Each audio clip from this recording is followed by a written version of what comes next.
A warning before you listen. What you are about to hear is not meant for children, nor for the faint of heart. This is an unfiltered retelling of ancient myths, told as they were born, raw, violent, unsoftened. Expect scenes of brutality, curses that linger, betrayals that reshape fate, and a hunger for power that shows no mercy. These myths were never meant to lull children to sleep. They were forged in blood, shadow, and fire. So ask yourself, are you ready to hear them as they were first told? Sources and references can be found in the episode description. Chapter 12. From the Titans' epic born of the beginning and makers of tyranny, the deception. When a mother nurses stone and hides lightning in Crete. That night no one in the palace was awake, but the earth itself was trembling. The wind did not scream, but it panted behind the windows like something that knew something unnatural was happening inside. Rhea was there, alone, curled into herself as if praying to something that had not yet been born. Her womb was at war with her. It twisted violently, as if the child inside wasn't made of flesh and blood, but of untamed lightning. Sweat streamed from her like water from a collapsing wall. Milk leaked before its time, and blood wrote on her legs a script only a woman who had lost 5 children could understand. It wasn't labor, it was punishment. The child wasn't being born, he was tearing himself out, as if the womb had turned from a sanctuary into a prison. And then he came. Zeus. He did not cry. He opened his eyes from the very first breath, as if he already knew everything. He didn't look at her breast, but at the ceiling, as if inspecting the clouds. Rhea did not smile. She gasped. She felt death approaching, not for her, but for him. "They'll devour him," she whispered, as if she could already hear Cronus's footsteps echoing down the halls. She rose, bleeding, as if her blood itself was paving the way to salvation.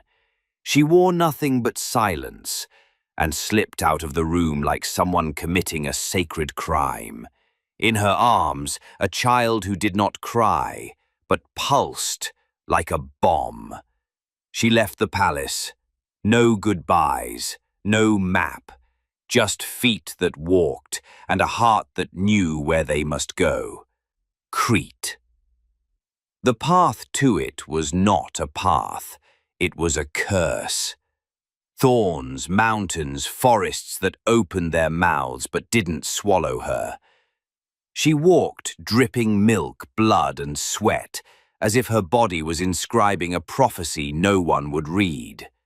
She arrived, and in the island's heart, she found the mountain. It wasn't tall, but it seemed to stare the sky in the eye, and at its heart, a cave. Not just a cave, but a womb that would not betray. She entered and laid down the child. She didn't kiss him, didn't whisper words. She covered him with her robe, breathed upon him, and pleaded with the nameless powers to watch over him. Then came Amalthea, the horned she-goat with her swollen udder. She did not ask, she did not fear. She simply stood beside Zeus, like nature itself choosing its ally. Then came the priestesses, the shadow women. Not mothers of flesh, but nurses of myth. They did not touch the child. They circled him like offerings orbiting altars of vengeance. One whispered his name to the stones. Another anointed his brow with drops drawn from the sweat of the wind. A third placed a tiny spear beneath his head and said, "Sleep, but do not sleep."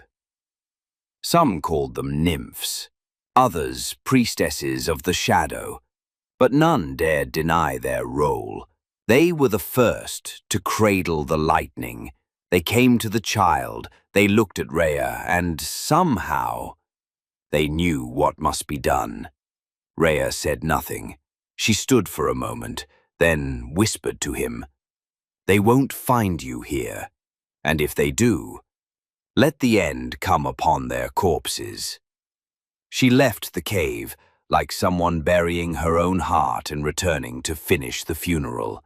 She gathered a large stone from the cave's mouth, smashed her forehead against it until it bled, wrapped it in Zeus's cloth, and nursed it with her own milk. And from it, she made a false sun. She returned to the palace, staggering like a shadow stripped of its light.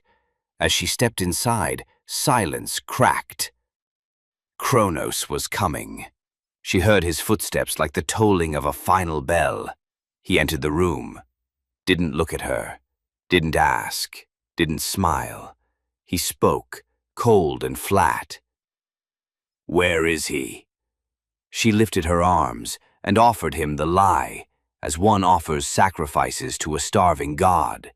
He took the stone, stared at it for a moment, and swallowed it. He didn't question, he didn't doubt, for tyrants never recognize deception when it comes from the womb of a woman.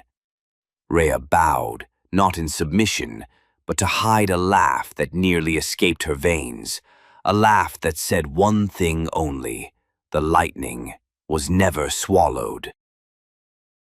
This chapter of the epic has come to an end, but remember, what you've just heard is not a record of facts, but the echo of a myth, a story born from the imagination of the ancients, etched into the long memory of humankind.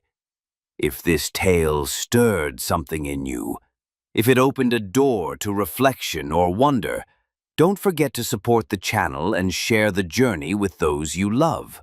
And in the comments, tell us, which moment in this chapter struck you the most and why? We'll meet again in the next chapter of this audio odyssey through time. Until then, farewell.